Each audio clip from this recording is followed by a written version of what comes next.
Il est de ceux qui ont vécu de près ces assises historiques. Ici, c'est Mikan, Gérard. 36 ans après, il se souvient encore d'un pays qui cherchait à se réinventer. À l'époque, le Bénin n'existait à un moment donné que de nom. Il n'y avait que le nom Bénin, mais tout le contenu d'un État n'existait plus. Ça n'a pas l'air aujourd'hui, ça paraît évident. Lui n'y était pas, mais l'étudiant d'hier, devenu aujourd'hui acteur majeur de la société civile, n'a rien oublié de la parole, enfin libérée, avec ses espoirs et ses désillusions. Il y a eu quand même un fleurissement des libertés, des initiatives. La liberté redécouverte a donné lieu à tout ce qu'on a vu, y compris dans les médias.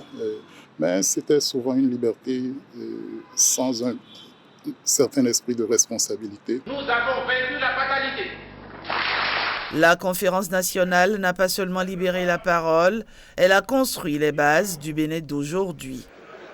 La relance de l'État, c'est visible. On sent vraiment qu'il y a un État organisé, les institutions jouent leur rôle, le processus démocratique enclenché et poursuit son petit bonhomme de chemin. Les Béninois aujourd'hui, qui n'aimaient pas trop sortir la tête, surtout quand ils sortent du territoire national, aujourd'hui quand même, sont très fiers de leur pays. On a eu la stabilité, ça n'a l'air de rien. La stabilité signifie peu ou prou une forme de paix. 36 ans plus tard, que reste-t-il de cet élan fondateur? L'héritage est réel, mais questionné. Il y a eu un recul par rapport à la participation démocratique des organisations de la société civile.